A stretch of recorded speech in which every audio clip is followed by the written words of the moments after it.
Larson. I'm Director of Senior Services, and I'm the moderator for this panel, Stronger and Wiser, Job Searching for Older Adults. And I'm very fortunate to be joined by several great panelists. So to my right, we have Nora O'Malley from Lyric Opera. Welcome, Nora.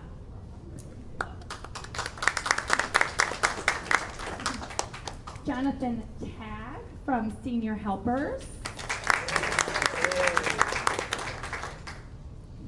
Tina Chabak from BMO Harris Bank. And Dan O'Donnell, who's representing AARP today. I like the t-shirt. All right, so hopefully you all have had a chance to go upstairs and check out the 70 employers who are here looking to hire you fabulous folks. But if not, do not worry. This panel ends shortly before 2 p.m. and the fair goes until 4 p.m. Also, we are doing, we have a lot of things happening in the building today, just to make sure you're all aware. We, in the Cyber Center, are registering people to vote. If you are so inclined, please take advantage of that opportunity, thanks to League of Women Voters. And also on the second floor, we have the Secretary of State here. They have their mobile services unit on site. So if you need to renew your driver's license, to get a state ID, to make changes to your driver's license or state ID, maybe a change of address, you can do that today while you're here. They are on site and would be happy to help you. They are here till 3 p.m. today. So please take advantage of that as well.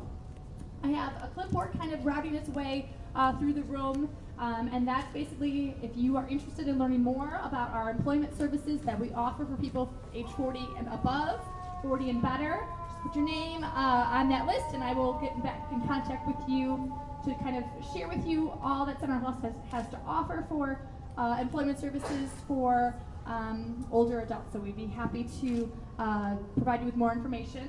And I also have a flyer. We went to go get more flyers, so that's coming if you didn't get a flyer. We have a go ahead and just route it, yeah.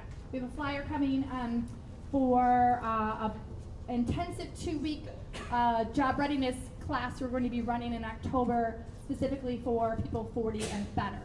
So the flyer is coming around the room. All right. So what I have done today is I've asked each panelist to give some thought to how to help you all who are looking for work. So advice, guidance, what they're seeing, tips, suggestions. For the panelists on my right, they're going to be actually talking to you about their organization, their company.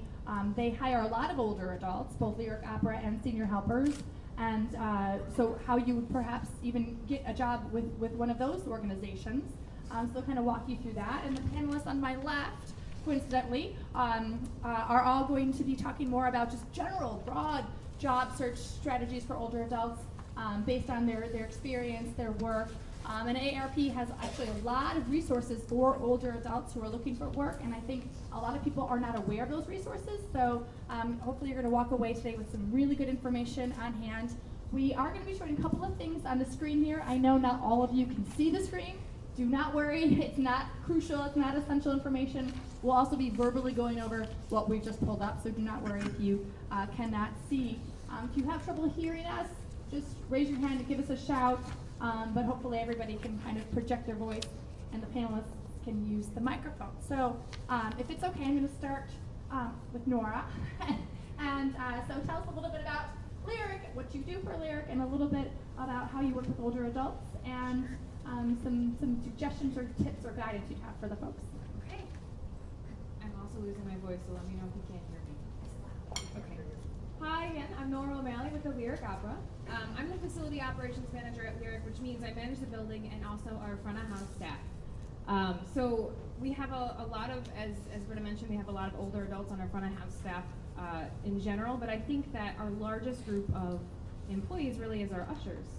And our ushers, I feel like the most important thing really in any front of house position at the Lyric Opera is customer service, which really has no age limit, right? You don't have to be a certain age to provide wonderful customer service. And the second most important thing for what I'm looking for is schedule availability.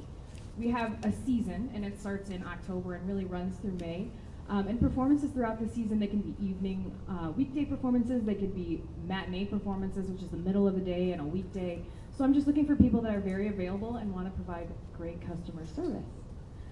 So I think a tip for us specifically at Lyric is to play up any customer service skills and to just be timely in applying. So usually I'm looking in August. This year I'm still looking. So if you're interested in being an usher at the Lyric Opera, you can reach out to me after this or we can talk after this. And I think, is there any other specific questions you want me to answer to Lyric? This is my first panel, guys. I'm a little nervous. You're doing great. Things what they be doing? Is there Great. Is it physically demanding? Do they have Not to be a lifting? physically Do they have demanding to keep the position. 5 hours? No, so our ushers really just welcome and seat the people when they're coming into the opera, and we have 2 in the crowd now, so you can feel free to interject if I'm incorrect. There is standing required when patrons are coming in, but once everybody is seated, then traditionally you can take a seat as well. So it's really only, and I don't want to diminish the amount of time that is on that marble floor, but it's only about an hour and a half of standing really for most performances. There is a lot of walking, not any lifting. I don't want you lifting anything. Please don't lift anything. You know, not a lot of technology involved, just reading tickets. Just really customer service and being available. And what are some of the benefits? I mean, do you get to see the show? You get to hear an awful lot of opera at the Lyric. We do a lot of different shows. We do musicals as well. We also do some really fun special events that may not necessarily be all staff, but sometimes are. We have some a cappella concerts. We had Morrissey. We had the Smashing Pumpkins. We have all kinds of fun stuff. So, yeah, the Pumpkins were just here in April. So it's not just opera and it's not just musicals. There's fun rock shows as well. Just spicing things up. And do people need to have weekday availability, weekend availability, day, evening? Both. Yeah, all of the above. So I'm looking for weekday and weekend availability. It's very catered to our schedule, which is available on the website. I didn't bring any printouts today. But it's all over the board. But really starts October 1st, goes through the end of May, and it's midday, you know, weekday, middle of the day. It's weekday evenings. It's weekend, middle of the day. It's weekend evenings. It's everything. It's all across the board. Uh-oh. Yes, Marty. Marty's one of our ushers at the Lyric. I just wanted to say that Lyric has history of being very accommodating to your schedule. So if you are mostly available on matinees, they'll try and work with you on that. If you are mostly available in the evenings only because you are doing something else during the day, they will try and accommodate that. They're very accommodating in that regard. I didn't pay her to say that. I just want to point out. Thank you, Marty. How many hours are you looking for? You know, it just varies based on the performance. So I would say on a heavy week, you're looking at about 4 performances a week, and then on a light week, it's 1 or 2, and then in the summer, it's almost none. So it varies. Each performance is like a 5-hour shift, or it varies? Yeah, that varies as well. Most operas are around 3 hours. So you're looking at about 4.5 hours for those. We do have a 5-hour one coming this season. So there are a couple longer ones as well. That's a commitment. 5 hours of opera. Wow. Great. Okay, so we're going to pass the microphone off to our next panelist, but we'll also open it up to questions at the end. So we'll just take questions for the. There are some seats.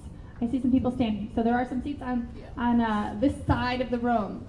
So now is your chance to cross over if you're so inclined. Thank you so much for bringing that to our attention.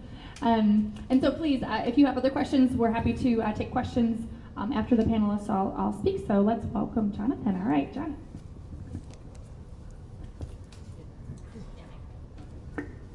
Hello, everybody. Hi, my name is Jonathan. I'm the Client Services Manager at Senior Helpers. And thank you for having me today. I actually used to work at Center on Halstead prior to coming to Senior Helpers, and I actually oversaw the Senior Services Employment programs here. So it's very important to me to hire older adults, and I see the benefits and advantages of doing so. So I'd like to talk a little bit today of the benefit and advantages at Senior Helpers that I've seen since joining their team.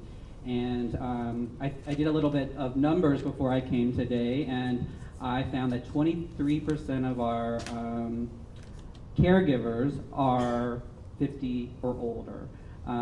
So we are hiring older adults, and we actually need older adult caregivers. And I think the reason for that is because of their patience, their compassion, and their understandings for seniors themselves. So part of my job too is I go out and meet clients, and I want to understand their needs, and I want to find a good fit for them, because I want the caregiver to be a good match. I don't want to be bringing lots of caregivers over.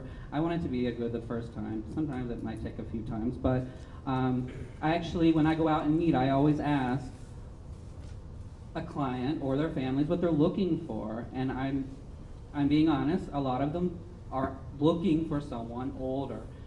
One, because they're more mature. They're not going to be sitting there on their phones during a shift. They're going to know more. They're going to know how to engage with them. They're also looking more for that experience, and that there won't be any drama, that they have kid problems and aren't able to come to the shift, or issues like that. So they actually often are asking for a senior to be their helper, their companion, their caregiver. So at Senior Helpers, what we do is we provide sort of two types of care. One is companion care, which is more, you're just a companion. You're engaging with them, you're talking with them. This might be because the family is working, or the spouse. They just want someone, they just don't want them to be left alone. And that also might include doing some things around the house, like cleaning or cooking, or keeping things tidy. Some people just need help going shopping with them because of their eyesight or their mobility issues. And then we provide personal care. Now that might involve a little bit more skills. So we don't always just have to hire CNAs or people with nursing backgrounds, but we do provide personal care for seniors too, helping them in and out of the shower, incontinence care, transferring assistance. So we have like two different types of clients, and some need both. So we would never put someone in a situation if they don't have the experience or the skills to do so. But I'm being honest, most of it is companion care, and it's knowing how to engage with a senior. And I'm being honest by saying that most of our 25 and younger caregivers just don't know how to do it. And those are teachable skills, but sometimes it's just natural. And so a lot of complaints I get are, my caregiver is not engaging, they just sit there, they don't know what to do, they're on their phone, they just seem distant. But I never get complaints about our 50-plus caregivers doing those things. They actually are usually quite successful, and they actually work very well. And I think it's because there's they understand each other a little bit better. They'll probably understand when they say their knees hurt, and they'll go, well, mine too. So I think a lot of times that it works, and sometimes it really is. You're not physically limiting yourself. You might be driving someone. We would never ask that you are transferring someone if you don't know how. And so we never put someone in a situation they're not going to be able to handle. We also always tell you about the client before you go meet them or assign to them, so you'll have the opportunity to say no or yes. I also always like to brief the caregiver and tell them about the client, because I'm the one that knows them best, knows their ins and outs, their dislikes and likes, and I'll know if it's a good match or not. Sometimes it's just, well, hopefully it's a good match, but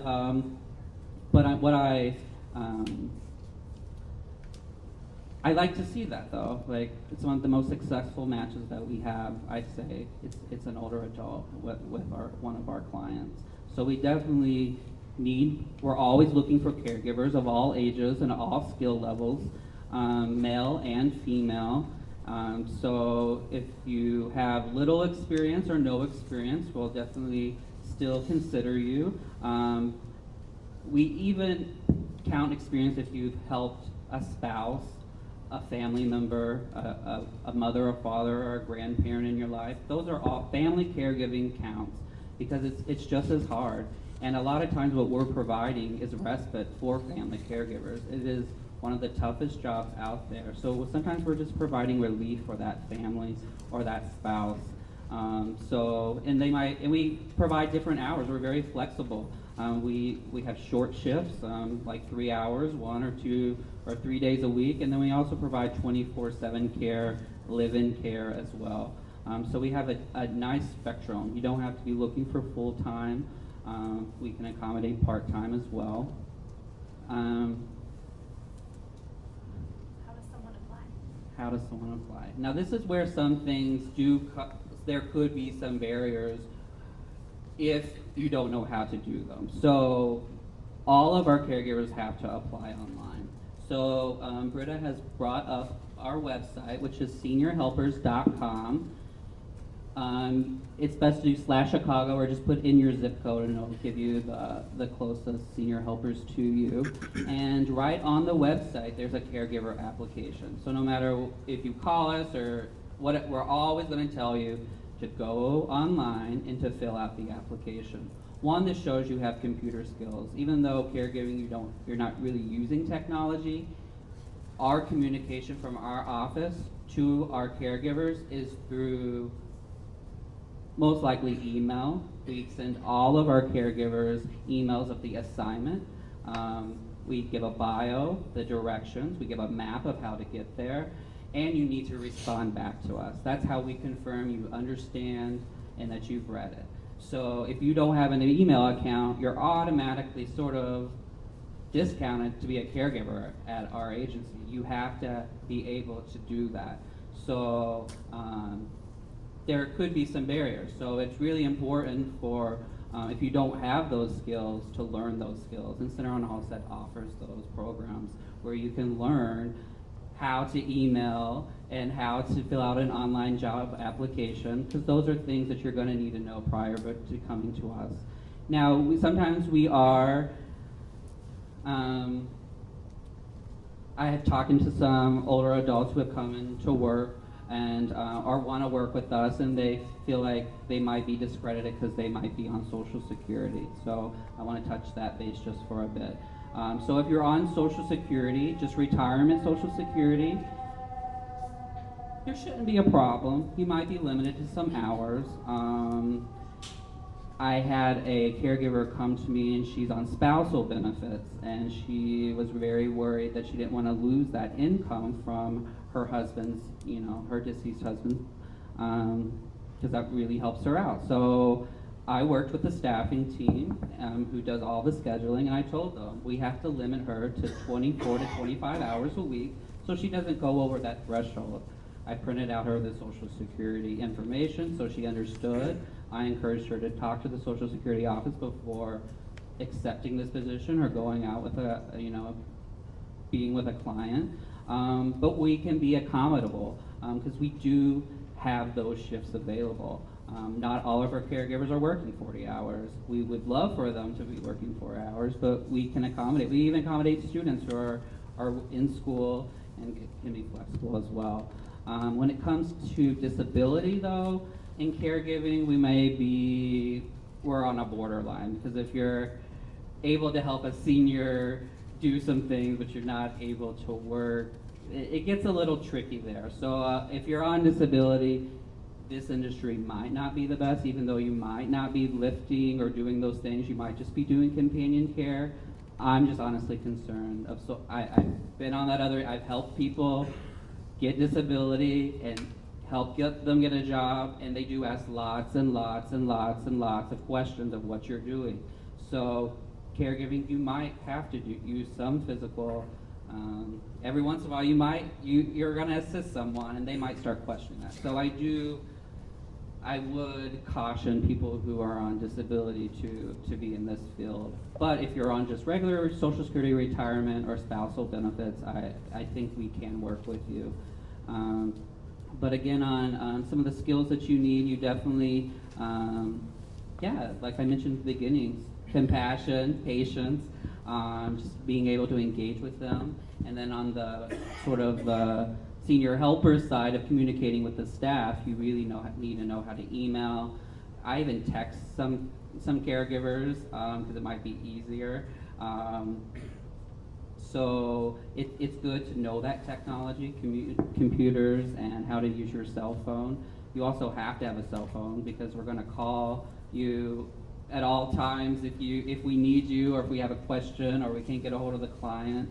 I'm calling caregivers and asking questions all the time about how the client might be doing, because they might have dementia and I'm not able to ask them by themselves. So again, we are looking for caregivers of all ages, and so if you're interested, experience or no experience, I encourage you to apply online or talk to me after this. All right, so now we're going to pass it over to Tina. Hi, everybody. My name is Tina Chabak, and I'm a senior advisor at BMO. So, and it's BMO Bank of Montreal. That's what it stands for. So everybody says, "Are you really in Montreal?" No, we're actually in Toronto, and the BMO comes from the stock exchange that you'll find us under. So that's why. That's why. So there you. I learned something from these guys already this morning, so I figured I had to do something. So my role is the Chief of Staff for the Chief Human Resource Officer. So I work with her on our overall U.S. people strategies and also work with the employee resource groups. I sit on the Executive Advisory Council, and I especially focus on the LGBT and those resource groups. So one of the reasons when they asked me to sit on the panel was because my team and the bank, I've been at the bank for 10 years, and I changed my career when I was in my mid-40s. And so they were all like, "I think you'd be perfect." I'm like, "I don't know about that." But so the one thing that, and I did come to talk a little bit about that, is that why it's okay. And it's okay to be a little bit frustrated with it when it does happen and you make that decision, "Oh, I'm going to change careers," because you are really you're shifting the boat. You're turning the boat and you're going now might be against current for a little bit.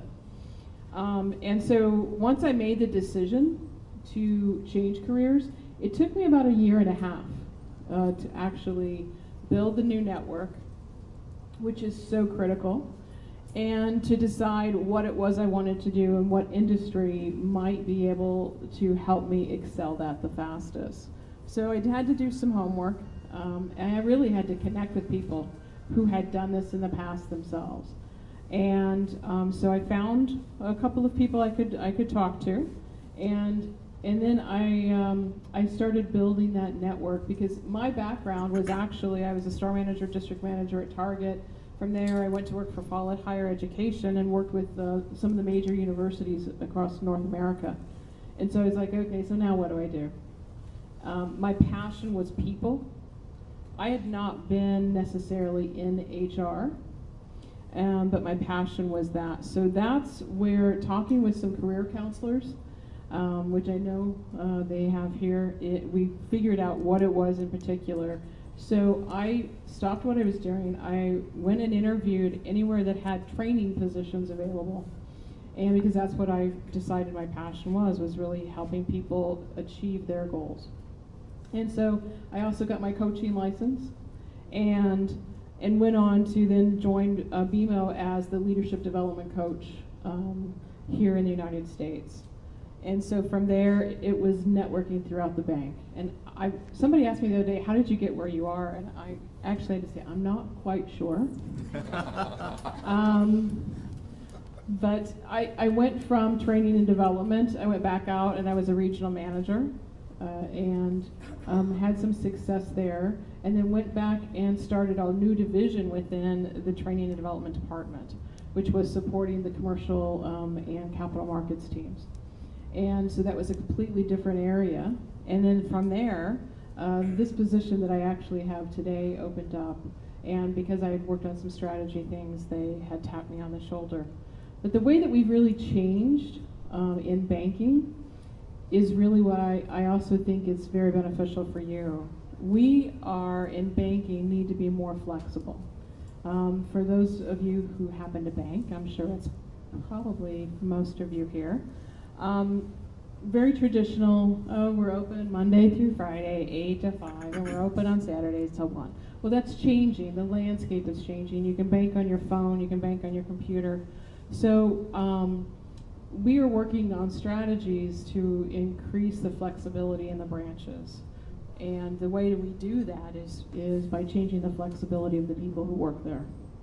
And as Nora had said, there's no age limit to delivering great customer service in our branches. And it's understanding the people that you're working with. Because I think that's probably the most important thing, is to have a sincere concern for those that is coming into the branch. We have a pipeline open end, what we call job posting out there on our website, and we've got a few of them upstairs and at the booth, where it could be considered part-time. So we continually take applications. As we've run through a few of the requirements, I would say a minimum of 4 hours per day. You would have to stand because it is you'd be able to have a stool assistance if that's what you need. It's whatever you need. And it also is having a sense of how to sell, because it's understanding what the needs of the customer is and then using our products to meet those needs. So there is some sales involved, and so these positions are available in the branches. Now in our corporate areas, we have so many, when Brent and I were talking, I'm like, oh, wow, because we have so many skills that we need.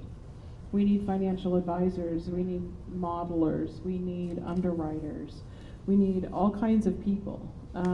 So if we were to boil down what we look for in anyone, is you have to be first and foremost highly ethical. You have to have a compassion for people and a compassion to want to help people.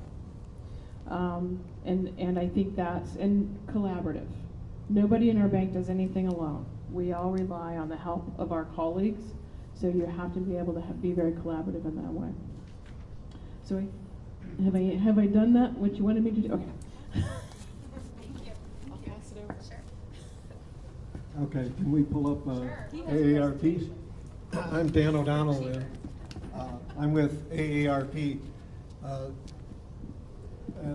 don't want to upset anybody's idea of what AARP is, but we're not an insurance company.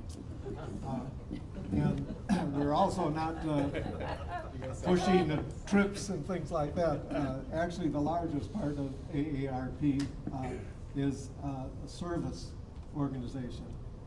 AARP was founded, just to tell you quickly, by a lady named Ethel Percy Andrus. And Ethel Percy Andrus, while she came from California, studied at the University of Chicago when the University of Chicago was a new school, and she worked under another famous Chicago lady, Jane Addams. And that's where she learned what all the things that she did. So for 40 years, she was first of all, she was the first principal, a lady principal of a high school in Los Angeles. Her motto was to serve and not be served. Okay, and so that's why I'm here today. I volunteer with AARP. We don't have any positions. We're not offering any positions. But today I want to tell you about 4 different strategies that you might want to think about in looking for a job. Okay, and the first one over there is life or work. Life reimagined for work. Actually, if you can, click on the top there, on the top. So that's and I'm sorry for the people that can't see that, but if you go to aarp.org, you'll be able to get to all these things. There we go. That takes you to a website that gives you all sorts of resources and things to reimagine your work career. Not working, that's all right. Keep talking. I'll see what it is.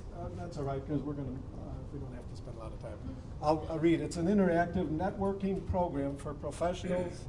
Life Reimagined for Work can provide you with information, leads to personal connections that you might need to succeed in today's job market, and it offers an online discussion.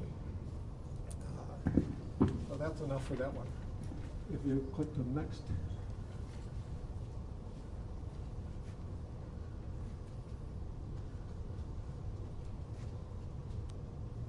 I love technology. There we go, volunteering. Okay, there's no, volunteering is probably, you may not think about this as a way to find a job, but it's probably one of the best tools to get a job going. Just my own personal experience, and maybe when you were thinking about a new career. When I was 20 years old going to college, a friend of mine called and asked me if I would teach a religion class. And I said, are you crazy? I don't know anything about teaching, and I don't really have a whole lot of time. He said, that's all right, I don't know anything about running a program, but I have 200 kids coming on Tuesday. Would you take 20 of them? That led, 20 years later, I'm still working with those 20 kids. Actually, there's a different group of 20 kids, but the guy that asked me to volunteer is long gone and doing other sorts of things. That led to a career in education, actually. And I never would have gone into teaching except for the volunteer position, which, again, I knew nothing about teaching at the time, nor did I even want to know anything about teaching. But anyway, that's one of the suggestions. The next one, is meeting with peers who are looking for jobs. So one of the things I'm going to suggest to Britta in the Center on Halstead is to establish a support group for people like yourselves maybe that are looking for a job, and maybe have coffee once a week where you share the experience of the past week. My own experience with support groups, I've been in AA for 33 years, and I'm here to tell you that that's the way to go. When you're out, I looked for a job when I lost my teaching position after 10 years. And I'm sorry, before I went into teaching, I was looking for a job in a paper industry. And 3 months I went looking for a job. And this was in 1970. Okay, we had a little recession in 1970, nothing like today. And it was the most discouraging time of my life. I don't ever remember being more depressed and more hopeless.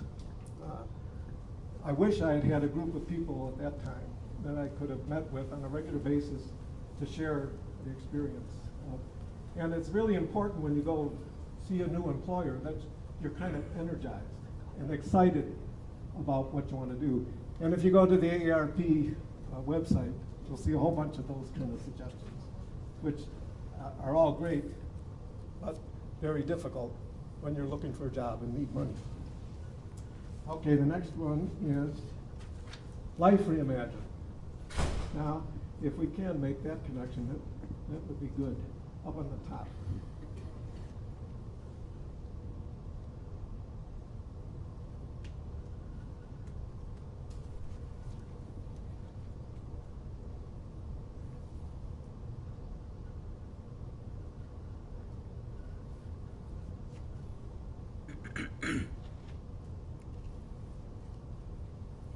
Just keep talking, Is it? and I'll see what I can.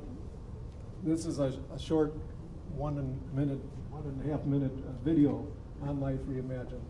Anyway, lifereimagined.org, I'm a volunteer, and we do workshops on how to reimagine your life.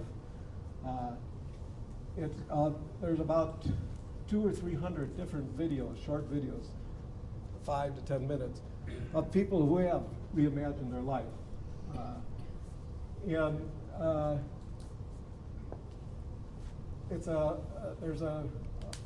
You can go to lifereimagined.org. If you have a hard time remembering that, just go to aarp.org. showing up there, but not up on the screen. Okay. I'll keep working on it. It gives you about a 5-step process on things to do to reimagine your life. And I think it's a tremendous program. So the videos, I was telling you about the videos, 5-10 minute videos, but inspirational videos of people who have actually done this. And for instance, there's a truck driver in his 50s who decided who wanted to become a dance instructor.